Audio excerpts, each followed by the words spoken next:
and the sons of man in those days were taking from the cattle of the earth and the beasts of the field, right? And the birds in the air, and they were teaching the mixing of each species, different species, with one another, until all of the flesh on the earth had become corrupt.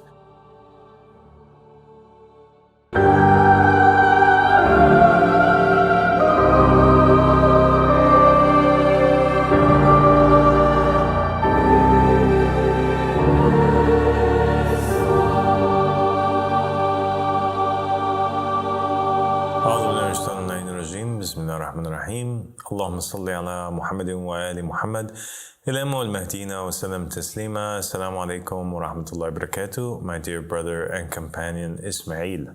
Alaikum assalam wa rahmatullahi wa barakatuh, Father. Thank you for joining me today. Father, is really any evidence that the story of Noah really happened? I think so, yes. That there is evidence, and when the conversation begins about evidence concerning the flood of Noah and the story of Noah's Ark, people tend to speak about evidence of the existence of the Ark itself.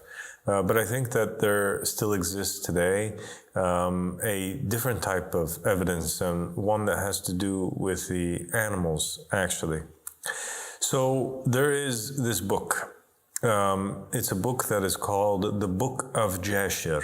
The Book of Jasher is a very interesting book because it is referenced on multiple occasions in the Hebrew Bible. So in the book of Joshua, for example, it says in one of the verses, "And the sun stood still, and the moon stayed until the people avenged against their enemies. Is it not written so in the book of Jasher?" And so here you have this verse that is describing an event that took place, and that's when the sun stood still, right? Time stopped for Joshua. And then it says, "And is it not written?" So the Hebrew Bible is quoting this other source, the book of Jasher, as further evidence. You find the same thing happening later on in the book of Samuel, when it says in one of the verses over there, and he was commanded to teach the people the use of the bow. Is it not written as such in the book of Jasher? And so you have another repetition of almost the same identical line where we have a story being told or a verse being told, and then it's referencing this book of Jasher. Well, what is the book of Jasher? The book of Jasher is essentially another book that pretty much tells the stories from the Bible, the stories of the prophets and the messengers. It's as if it is a version of the Hebrew Bible that is written slightly differently, with more details concerning the story of Moses, concerning the story of Joseph, and really all of the stories that are in there are written in a little bit more detail. It is a text that has been widely ignored, but it's still in print. People can access it today. And in the book of Jasher, chapter 4, actually, towards the end of the chapter, it is describing the events that took place that led up to the wrath of God befalling upon the earth, and him deciding that he was going to wipe out all of mankind and the animals, all life that existed on earth. And the worship of idols is given as a reason why God's wrath befalls the earth. It says that in those days, every man had made a god for his own self and worshipped it. So everybody was kind of making up their own idols, their own gods, and worshiping them. But then an interesting thing is also mentioned in there. It says that the judges at that time, the leaders and the judges, they would go down and they would to the daughters of man, and they would take by force women from their husbands.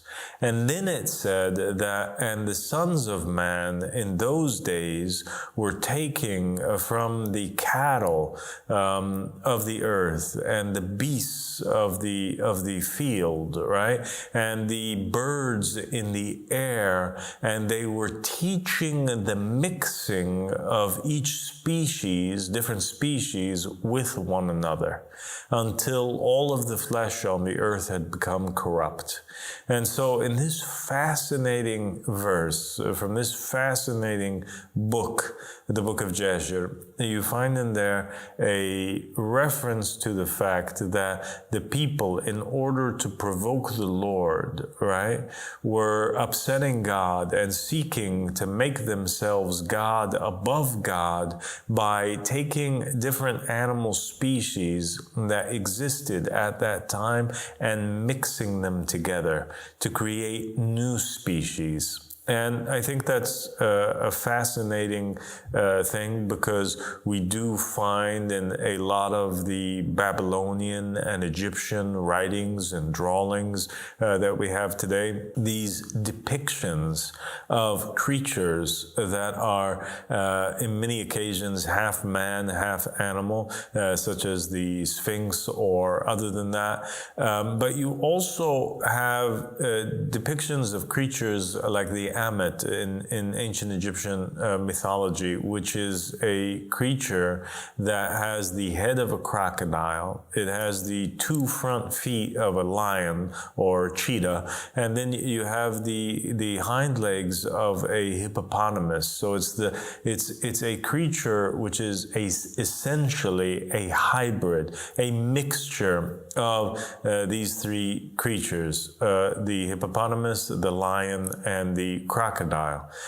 I think if we look into the animal kingdom today, we find evidence of the fact that this verse was speaking the truth, and that there are creatures, even on the face of the planet today, that are a result of the experimentations that took place during the times of Noah alayhi salam.